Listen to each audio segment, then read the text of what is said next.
Doués de langage, regroupés en familles solidaires, les orques sont des chasseresses redoutables.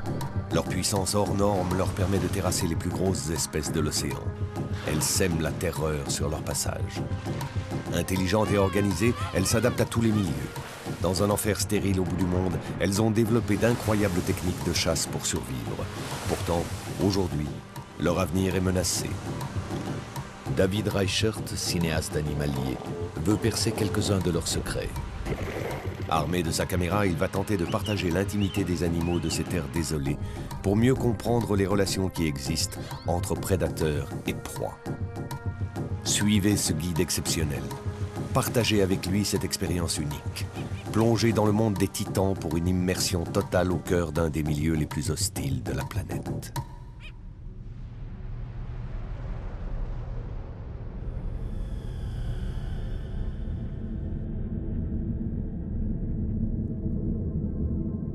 Perdu dans les eaux glaciales du sud de l'océan Indien, un archipel bien loin du paradis. Crozet, sans cesse balayé par les tempêtes, c'est l'un des lieux les plus inhospitaliers au monde. Le vent, impitoyable maître des lieux, y concentre inlassablement la pluie, la neige ou la grêle 310 jours par an. Il offre parfois l'aumône d'un rayon de soleil. Mais en général, il ne véhicule que la tourmente. Septembre, début du printemps austral. Le bateau de pêche Île Bourbon affronte ce climat sans pitié, en quête de l'un des plus rares et des meilleurs poissons du monde, la légine.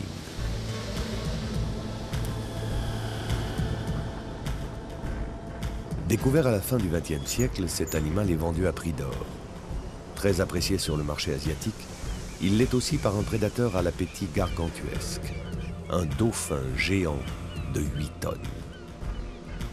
L'orque épaulard. David Reichert, spécialiste des mammifères marins, se passionne pour ce super prédateur. Il est témoin d'un comportement qui met en évidence l'incroyable intelligence des orques.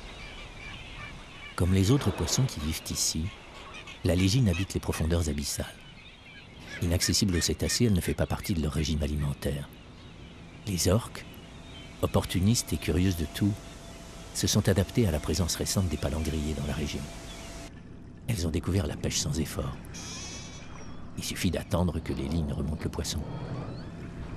Aujourd'hui, elles raffolent de la livraison à domicile. Malheureusement, de nombreux bateaux pirates sillonnent la région en quête de la précieuse légine. Ces hors-la-loi n'hésitent pas à massacrer à coups de dynamite leurs rivales trop gourmandes. Des orques devenues méfiantes envers notre espèce ne renoncent pas pour autant à cette pêche facile. Les constats scientifiques sont terribles. 50% des orques de la région ont disparu depuis 1995, exterminés par des hommes sans scrupules.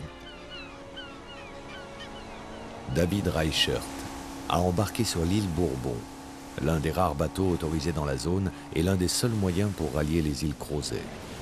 Le but de ce long voyage, étudier sur place le comportement des orques en danger. David est coutumier des plongées extrêmes et des situations périlleuses. Rien ne l'arrête pour approcher les sujets qu'il étudie. Pour la première fois, un plongeur va se mettre à l'eau à proximité d'un bateau de pêche. Synonyme pour les orques de repas faciles, mais aussi de danger mortel. Quelle sera la réaction des prédatrices ?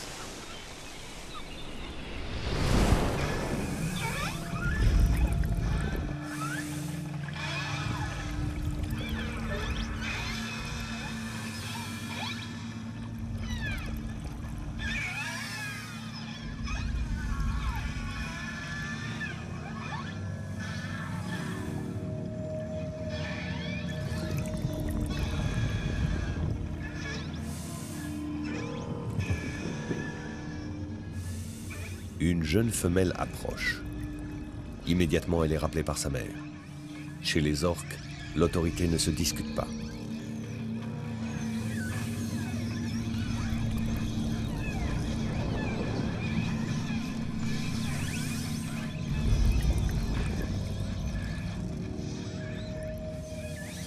Les orques ont évité David. La prochaine rencontre aura lieu dans l'archipel de Crozet. Les chasseresses ont là-bas un rendez-vous vital, avec des proies plus traditionnelles que les légines. Chaque année, début septembre, après 10 mois passés sans sortir de l'eau, les éléphants de mer reviennent de leur longue migration dans les eaux antarctiques. Ils doivent gagner la terre ferme pour se reproduire. L'occasion pour les orques de mettre en œuvre des techniques de chasse qu'elles se transmettent de génération en génération depuis des millénaires. La présence des palangriers a-t-elle altéré la transmission de cette culture et bouleversé le comportement alimentaire des cétacés? Y a-t-il eu des changements consécutifs aux tueries des hommes? La population d'éléphants de mer est-elle en augmentation face à la diminution du nombre d'orques? Pour le savoir, l'explorateur va se fondre dans la vie secrète de ces animaux. Pendant 4 mois, David partagera leur quotidien au cœur d'une nature hostile, où la survie est une affaire de chaque instant.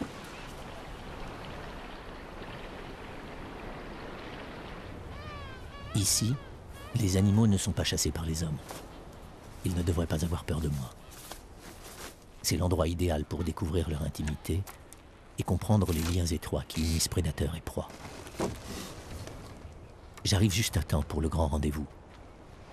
Le retour des éléphants commence. Ce mâle adulte vient de nager plusieurs milliers de kilomètres dans l'océan austral pour rejoindre Crozet. Le colosse hisse péniblement ses 5 mètres de long et ses 3 tonnes sur la plage qu'il a vu naître.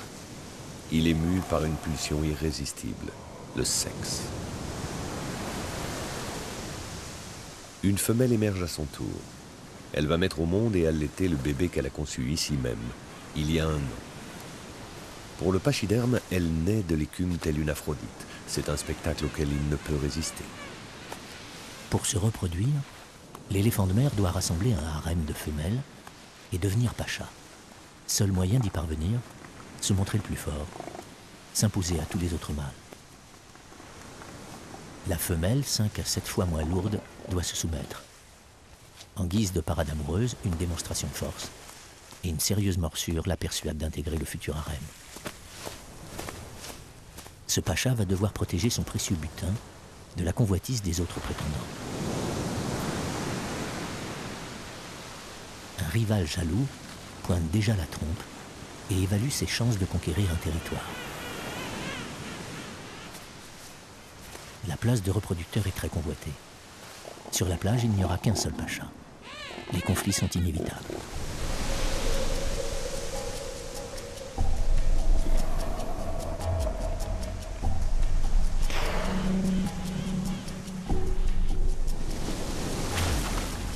Une autre femelle arrive.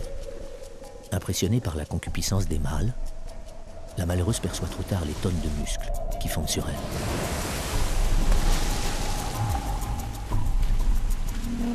Pour la future maman, le voyage finit en tragédie. Son bébé ne verra jamais la terre que sa mère avait choisie pour lui donner la vie. Attraper les proies sur la plage témoigne d'une véritable adaptation à des conditions difficiles. Ici, le poisson est rare et inaccessible. Les orques sont condamnés à chasser d'autres mammifères marins.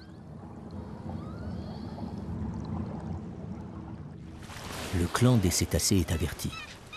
La chasse a été bonne. La proie est relâchée pour que les jeunes apprennent à chasser. De leur initiation aux différentes méthodes de capture dépendra leur survie. L'éducation et la transmission du savoir sont essentielles. Cette scène peut paraître cruelle, mais elle démontre à quel point les orques sont sociables et mutuellement protectrices.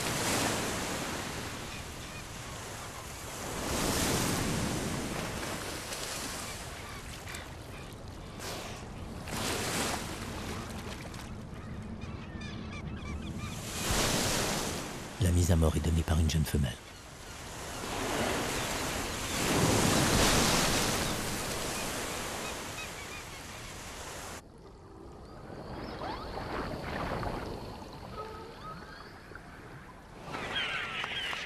Opportunistes, les oiseaux profitent aussi du festin. Ici, chaque protéine est vitale.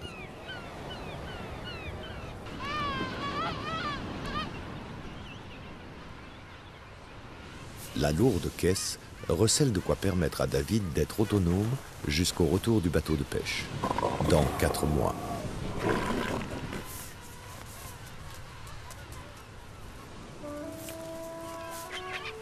Ces oiseaux, des squois, confirment les suspicions de David. Ici, les animaux sont loin d'être farouches.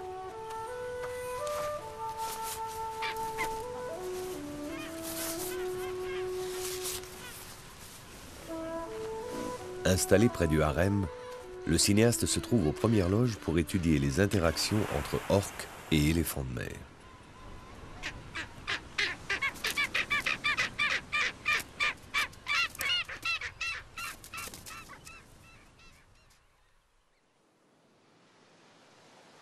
En quelques jours, le pacha a rassemblé plusieurs dizaines de femelles.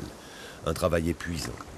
Jour et nuit sur la brèche, il dirige les arrivantes vers son harem et interdit à ses concurrents d'approcher.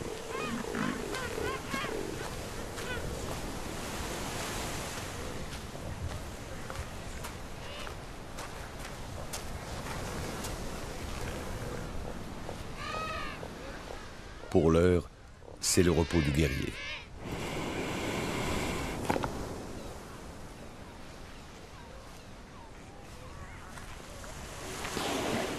Cela n'empêche pas les chasseresses de venir voir si une de ces délicieuses masses de graisse ne se trouve pas à portée de mâchoire.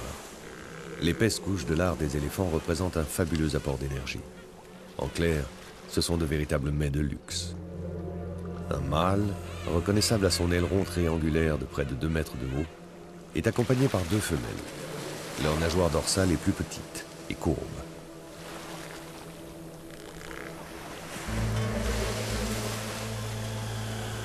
Les orques vivent en régime matriarcal. Une femelle dominante dirige un groupe très uni, constitué de ses sœurs, de ses filles et des enfants de tout le monde. Il n'y a pas de couple au sein du clan. Comme chez les hommes, l'inceste est tabou. Les reproductions se font uniquement entre membres de familles différentes.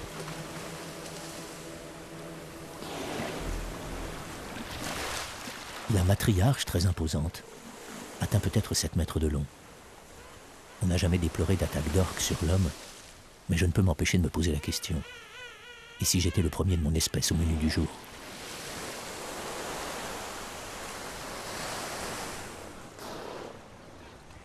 Le groupe s'éloigne paisiblement en direction du sud de l'île.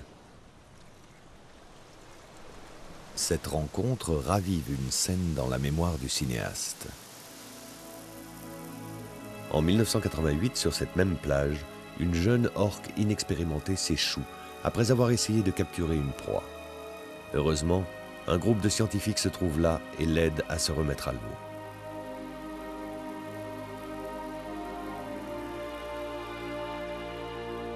Le retour à la mer est l'occasion d'une explosion de joie chez les cétacés comme chez les hommes.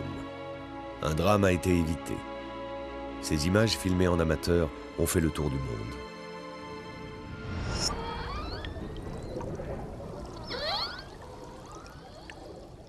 Est-ce la rescapée que j'ai rencontrée aujourd'hui? Ce face-à-face était-il une forme d'interrogation à l'égard de mon espèce, alors que j'y percevais une possible menace? Qu'est-ce que je représente pour ces super prédateurs? Question fascinante. David, heureux, pense avoir établi un authentique contact avec les géantes qu'il est venu saluer.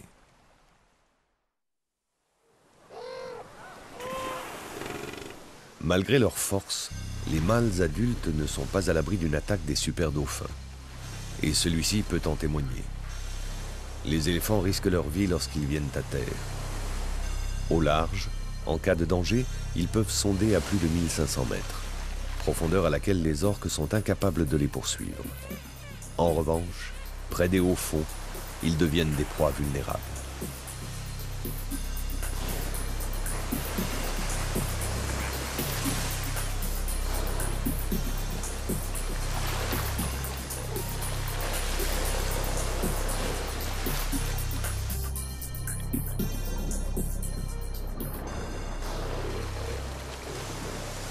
Une jeune orque, éloignée du groupe, se retrouve face à un puissant éléphant de mer.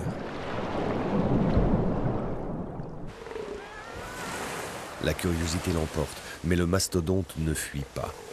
Au contraire, il avance, sûr de lui. Enfin, presque.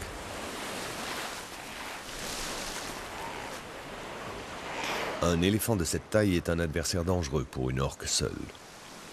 Première chose à faire, repli stratégique en direction du clan.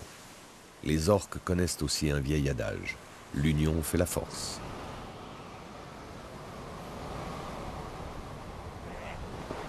Cet éléphant profite de la passivité de son homologue pour agrandir son territoire. Il a un fief, mais pas encore de belle dame.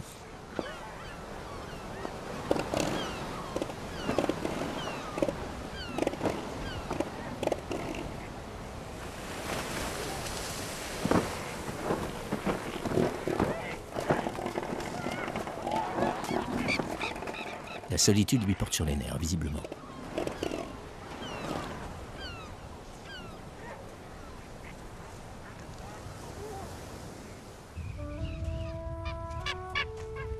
Le temps est venu d'aller faire un tour ailleurs. Je décide de franchir le petit volcan derrière lequel j'ai souvent vu disparaître les orques. Je suis curieux de savoir ce qui les attire là-bas.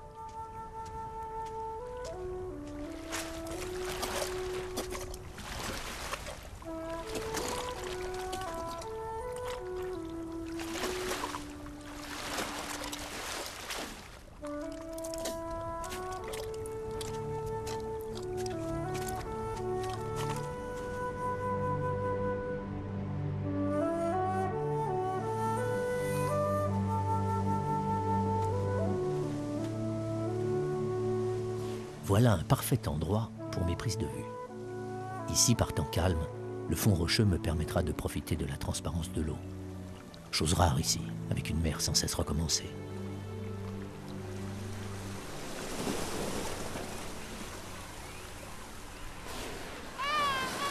Les orques ne viennent pas là pour rien.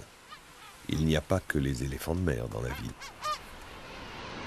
Cette plage encaissée abrite une colonie de manchots royaux.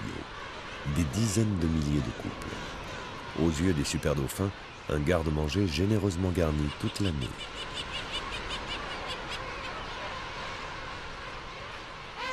Au centre de cette foule, les poussins de l'année dernière sont réunis en crèche, pendant que leurs parents sont partis pêcher.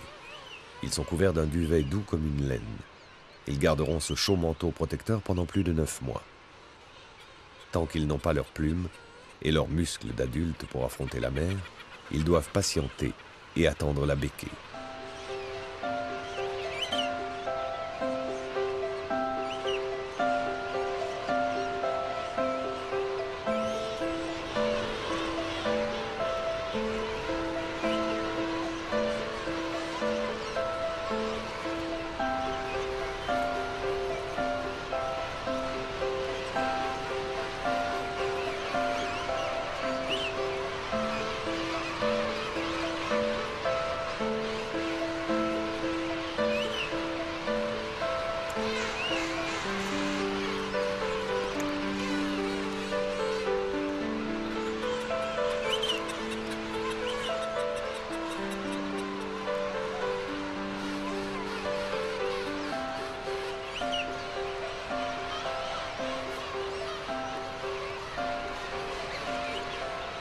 Ces bébés affamés semblent m'avoir adopté.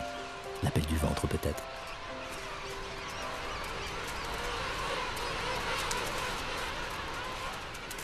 L'élevage du jeune dure presque 1 an et exige un prodigieux dévouement de la part des adultes.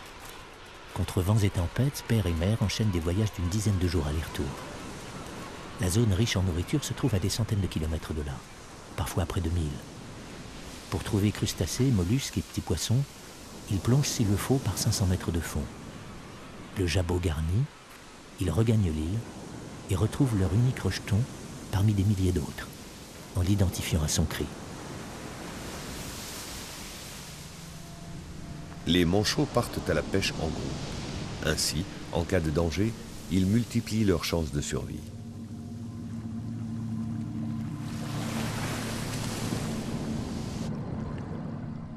Belle occasion pour les orques de travailler l'une de leurs techniques de chasse collective. D'abord, la discrétion, silence radio.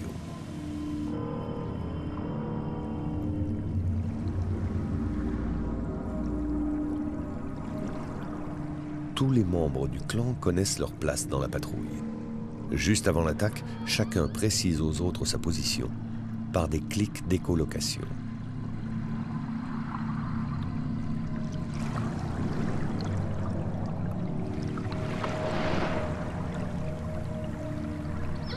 Quand tout le monde est prêt, la matriarche donne le signal.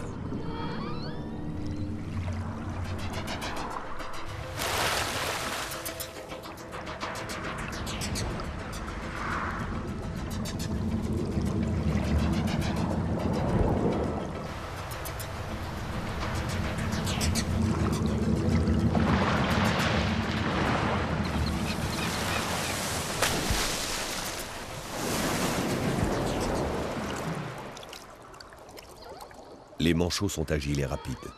Les attraper représente une grande dépense d'énergie pour un maigre repas. Le prix de la survie quand il n'y a rien d'autre à se mettre sous la dent.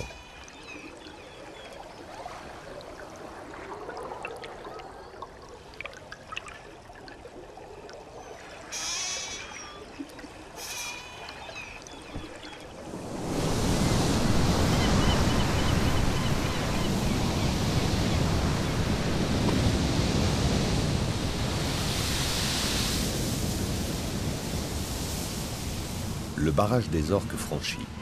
Revenir de la pêche représente encore une sérieuse épreuve pour les oiseaux.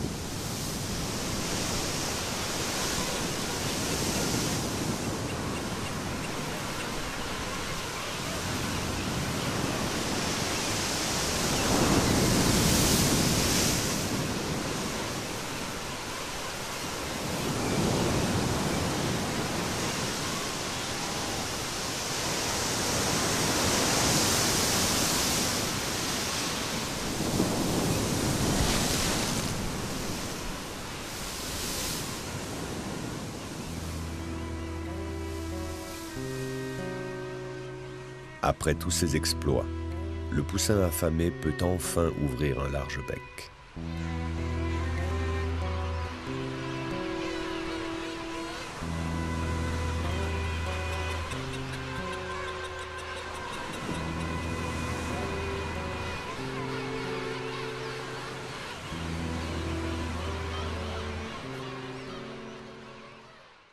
Septembre s'achève.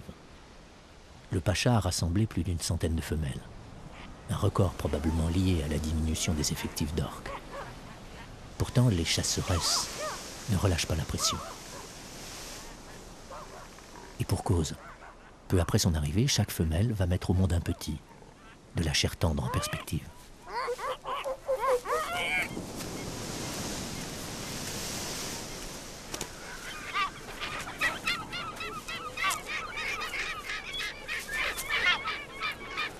Pour les oiseaux, le placenta est l'occasion d'un festin de protéines.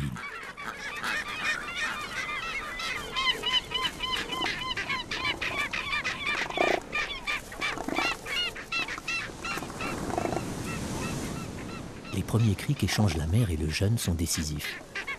Avec l'odeur, ils leur permettront de se reconnaître dans la colonie.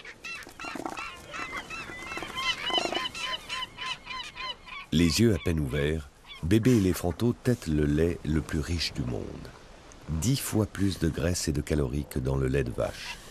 Le transfert d'énergie de la mère au rejeton est si parfait qu'en 3 semaines, le poupon quadruple son poids et peut être sevré. Pour le pacha, tout déplacement est exténuant. Il continue pourtant à s'approprier et à féconder chaque nouvelle arrivante. Durant les 2 mois et demi de la saison des amours, il ne mange pas et perd 15 kilos par jour.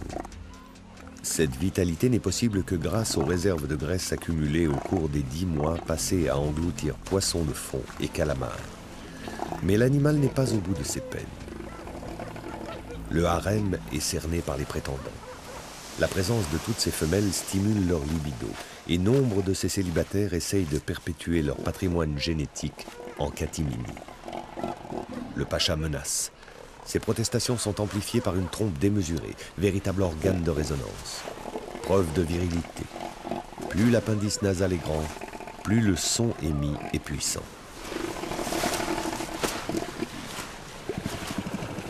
Cela suffit souvent à dissuader le maraudeur sexuel. Mais quand un prétendant déguerpit à droite, un autre s'introduit à gauche. Impossible de tout contrôler. Des analyses ADN ont prouvé que, contrairement aux apparences, le pacha est loin d'être le père de tous les bébés.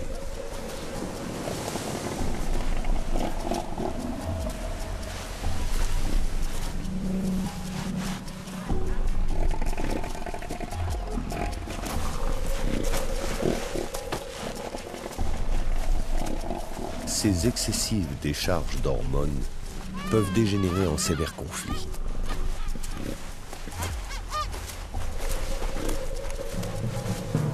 Un mâle déterminé ose défier le seigneur local. L'enjeu du combat, le harem, ses plaisirs et ses peines.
Près de ces titans, je mesure la puissance de l'instinct qui préside à la transmission des gènes.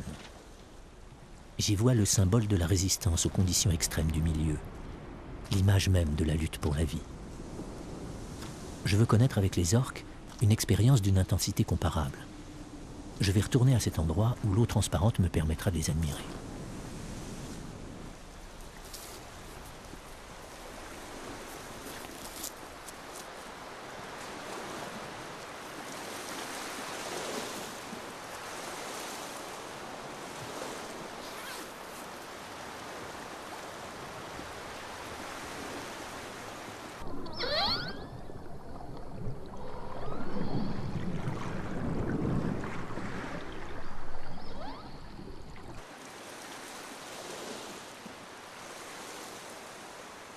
Je reconnais la matriarche à sa taille imposante. Il me semble à son regard rempli d'expérience qu'elle connaît les hommes. Est-ce la femelle remise à l'eau par les scientifiques? Je me plais à l'imaginer. Je voudrais éterniser cet instant, en savoir davantage sur elle et les siens.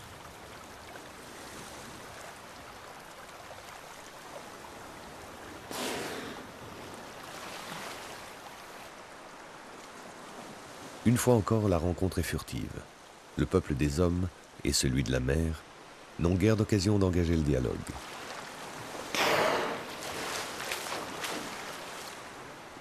La culture acquise par les orques est possible grâce à une longévité importante. Les mâles vivent environ 50 ans et les femelles peuvent devenir octogénaires. Le régime matriarcal récompense l'âge et l'expérience. Chasseresses exemplaires, les orques ne passent que 10% de leur temps à satisfaire leurs besoins alimentaires. Elles consacrent le reste au repos, aux jeux tendres et sensuels et à l'éducation des jeunes. Véritable transmission d'un savoir, cette école de la mer peut durer 20 ans.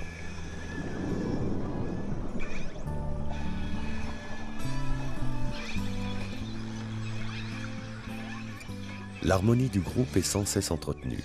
On se touche, on se caresse et surtout on se parle.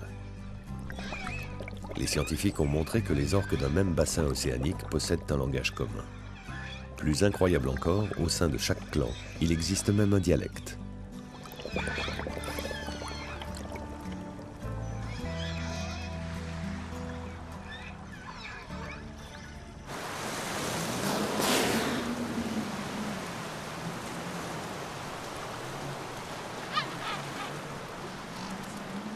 Frustré par la brièveté de ces entrevues, David tente le grand coup, le face-à-face avec les géantes. C'est au cœur de leur territoire, derrière la forêt d'algues, qu'il imagine le rendez-vous.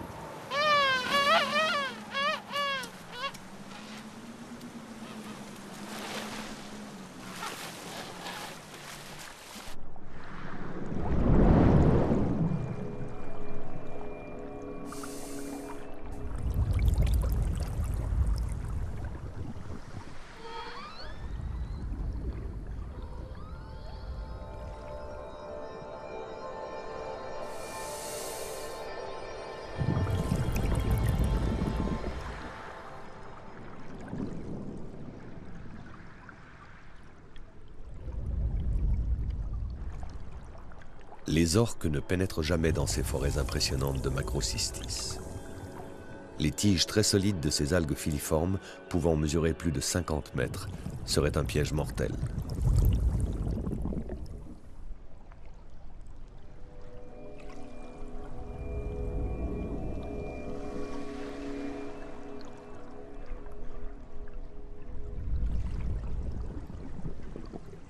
La matriarche surprend le plongeur.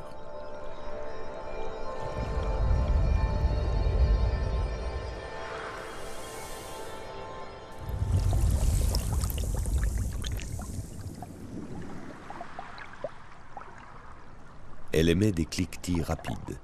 Elle communique avec le reste de sa troupe, qui se tient sagement à distance. Prudente, la responsable du clan est venue en reconnaissance. Comme elle est arrivée, elle a disparu. À nouveau, la méfiance a été le maître mot de la rencontre. L'arrivée d'un groupe de manchots confirme le départ des orques. Oubliant sa déception, David se laisse envahir par la grâce de cette envolée.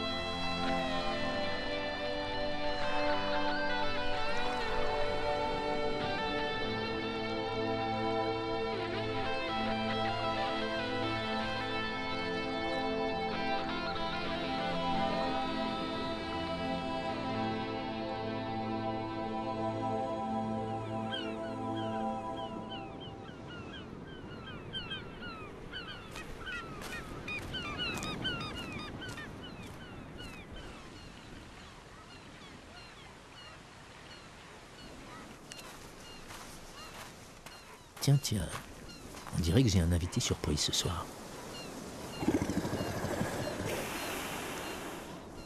Le combattant anéanti par sa défaite ne sera pas encore pacha cette saison. Peut-être aura-t-il plus de chance l'année prochaine. Les plus forts n'y parviennent que vers l'âge de 8 ans, mais jamais plus de 2 années consécutives. Une telle dépense d'énergie les épuise. Sans paraître agressif, ce mastodonte incarne quand même un danger. Impossible d'approcher de ma tente.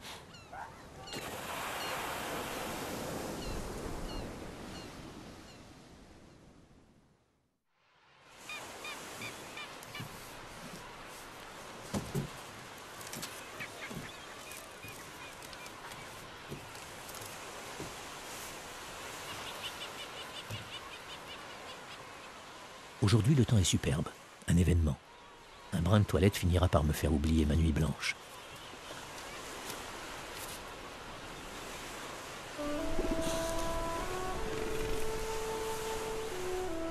Les bébés dégustent l'innocence et le lait de leur premier jour, près du ventre tiède de leur maman. Instant de sérénité, magnifié par un doux parfum de vacances et de sieste.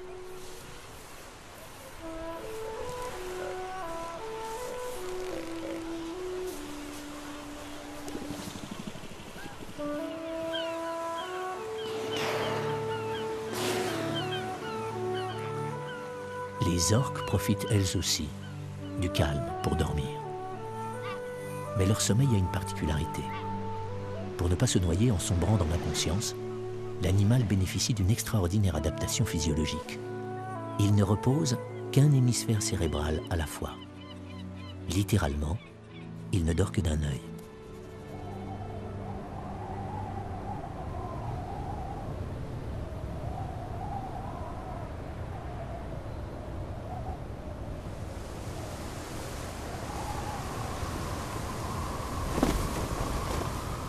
Sans transition, la tempête reprend ses droits. En moins de 10 minutes, la douceur printanière se transmue en violence hivernale.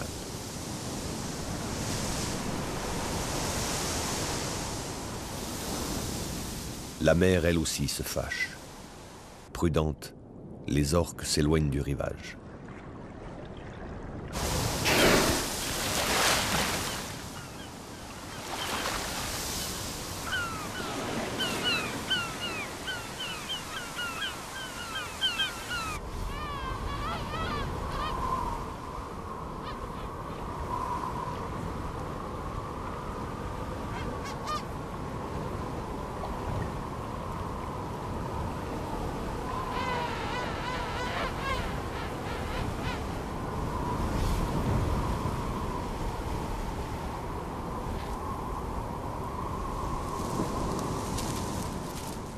Comment font ces éléphantaux, âgés de quelques jours à peine, pour résister à la furie des éléments?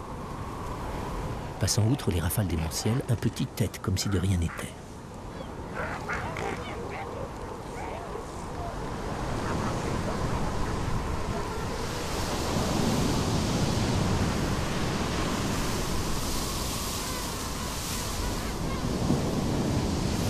La tempête forcit.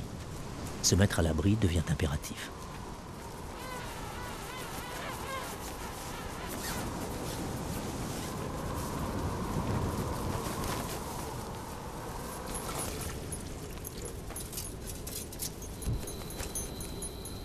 Mes tentatives de prise de vue m'ont laissé transi. Sans ma tente, aucune chance de survie. Je me sens soudain bien seul, tellement vulnérable par rapport aux animaux de ces contrées extrêmes. Les bourrasques ont un relent de fin du monde. Y aura-t-il une limite à la puissance de cette tempête ?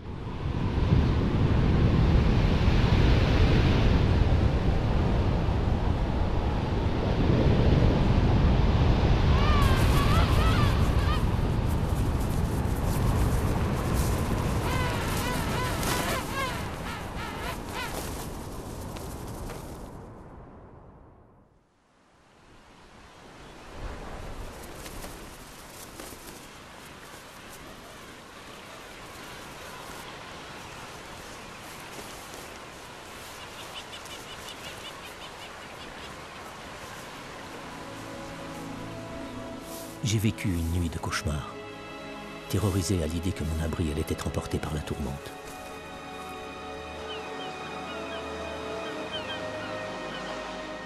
Mi-octobre. Les femelles arrivées les premières s'apprêtent déjà à retourner à l'océan.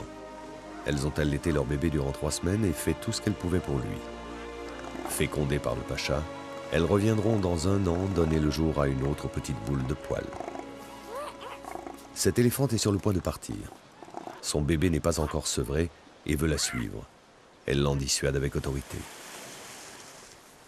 Cet étrange comportement d'abandon s'explique. La maman manque de réserve de graisse pour terminer l'allaitement. Peut-être a-t-elle l'intention de revenir après avoir fait le plein d'énergie.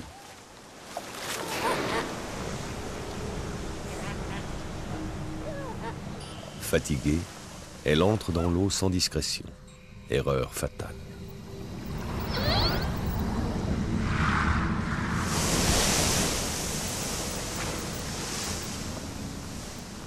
La coordination de l'attaque est parfaite.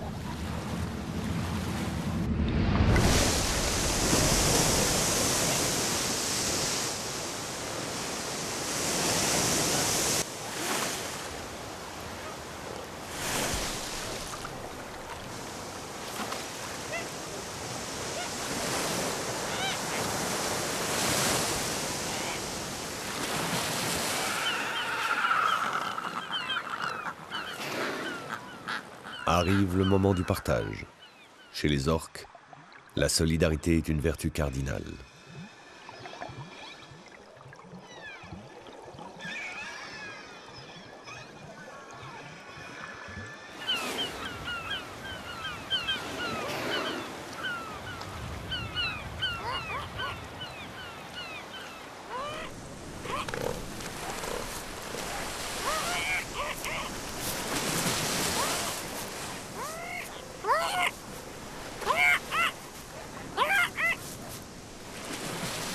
Désormais seul, le bébé est le témoin impuissant du drame dont il est aussi la victime.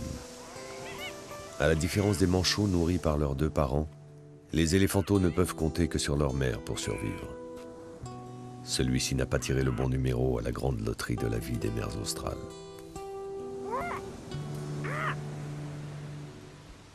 Affamé, décharné, il est désormais une proie sans défense, et les oiseaux le savent. Sa seule chance de survie, téter une autre femelle. Malheureusement, son espèce n'est pas altruiste. Aucune maman n'a assez de réserve pour nourrir 2 petits.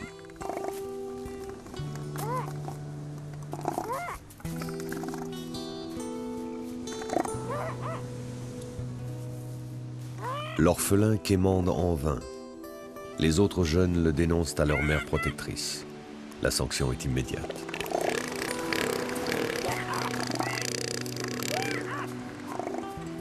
Je suis désemparé face au destin tragique de ce petit. Je ne peux rien faire pour l'aider.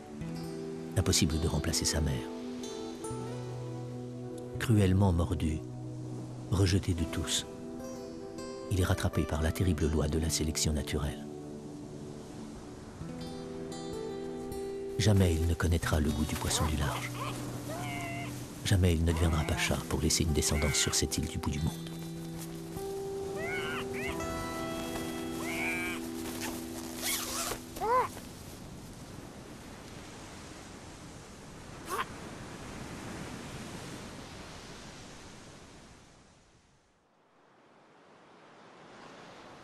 Mi-novembre, la majorité des femelles a regagné le large et le harem a fondu comme neige au soleil. Le pacha s'active encore à féconder ses dernières concubines. Il partira bientôt à son tour. 3 semaines après leur naissance, les éléphanteaux sont définitivement livrés à eux-mêmes. Ils se rassemblent en crèche. Un bon moyen de se rassurer les uns les autres et d'oublier l'absence de maman. Ils découvrent les plaisirs des chahuts et des longues siestes.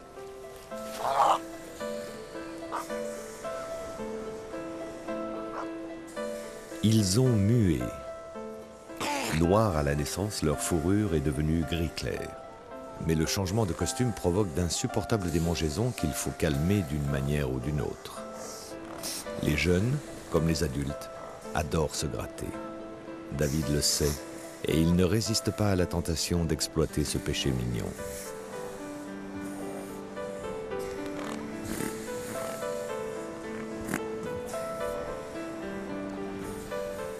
J'ai conscience que ce n'est pas un comportement scientifique, mais comment résister à l'appel de ces peluches?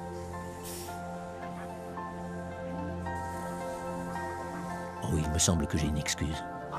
Ces boules de poils ont investi allègrement mon campement. Un premier pas peut-être pour m'inviter à me joindre à eux. Je me laisse volontiers influencer par la confiance qu'ils me témoignent.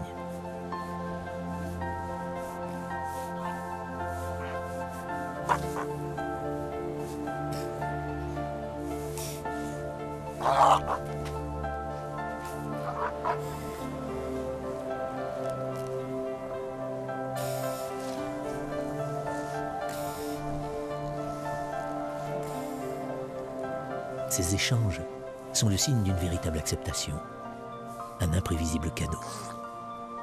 Les jeux que ces éléphanteaux partagent avec moi constituent la plus simple et la plus essentielle des communications. Je goûte avec eux un moment de grâce naïve qui me ramène allègrement sur les sentiers de ma propre enfance.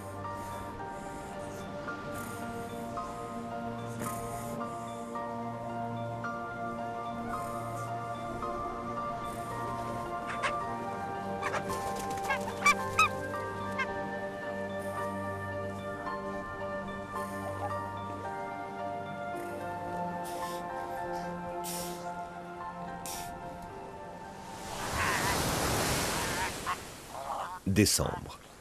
L'estomac désespérément vide, les éléphanteaux se rapprochent du rivage. Inconscients du danger, ce sont des proies faciles. À la différence des jeunes orques, ils devront tout apprendre par eux-mêmes. Pour certains, le voyage s'achèvera à peine commencé dans un claquement de mâchoires géantes. Cette lourde mortalité infantile traduit pour les prédatrices un indispensable apport d'énergie avant l'hiver. Dans un mois, il ne leur restera plus que des manchots pour se nourrir.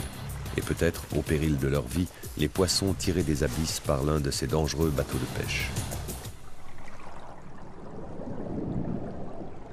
Avant leur départ en direction de l'Antarctique, David veut filmer les éléphanteaux dans le milieu qui est désormais le leur, la mer.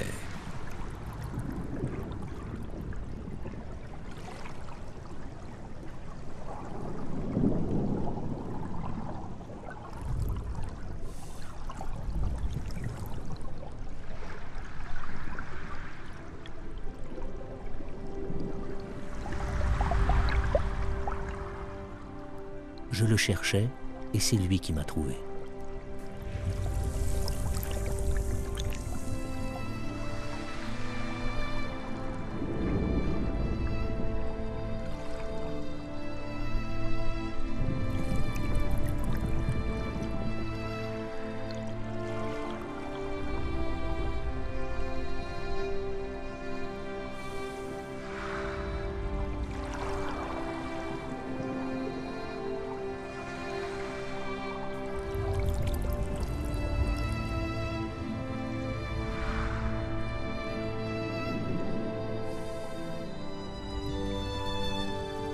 Les mordillements de l'animal ne sont-ils pas l'expression d'une sympathique moquerie?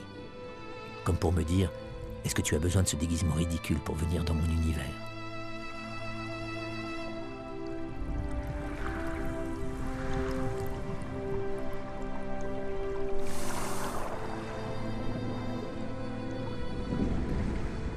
Et pourquoi est-il parti? Est-ce un adieu? La réponse est écrite noir sur blanc.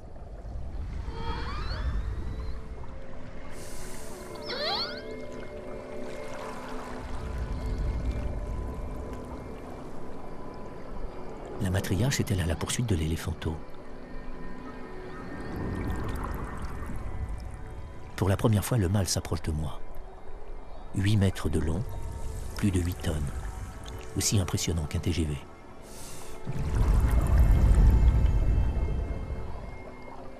La matriarche revient vers moi. C'est l'heure du contact.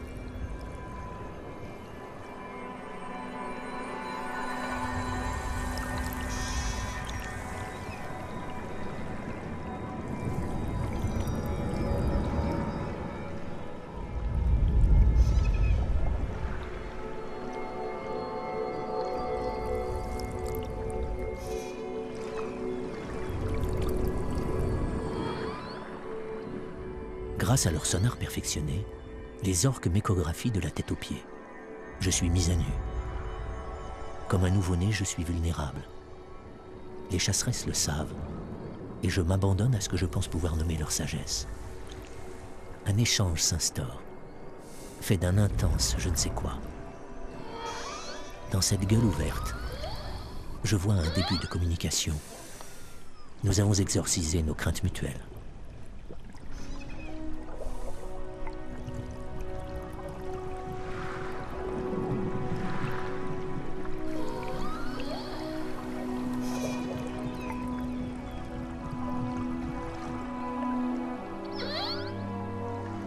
J'ai la profonde intuition que cette femelle est celle que les hommes ont sauvée autrefois.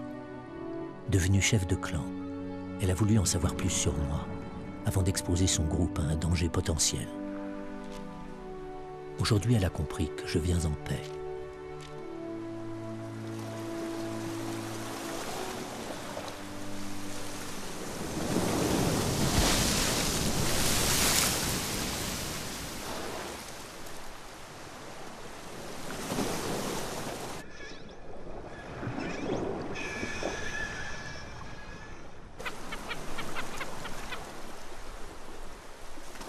Les orques se livrent à moi, comme je me suis livré à elles.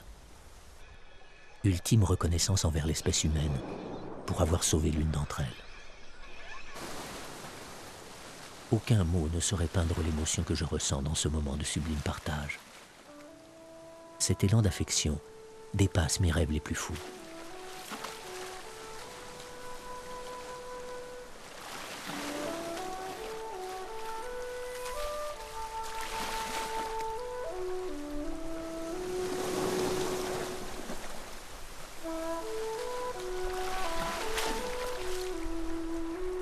je suis rassuré de savoir que les orques conservent leurs traditions, malgré la présence des bateaux de pêche. En réponse au massacre perpétré par les pirates autour de Crozet, les orques se sont d'abord montrées prudentes à mon égard. Comment leur reprocher de se méfier d'une espèce particulièrement destructrice? Pourtant, dans ce monde où leur avenir est compromis par l'homme, elles ont fait preuve de discernement. Elles ont finalement décidé de m'entrouvrir les portes de leur royaume. Prédatrices par excellence, si elles sont parfois cruelles, elles savent aussi se faire aimer. À jamais, je serai transformé par ces rencontres improbables. Sur cette île des tempêtes, où la vie est une lutte de chaque seconde, les animaux sauvages ont accepté ma présence. Ils m'ont confié quelques-uns de leurs secrets et surtout, ils m'ont témoigné leur confiance.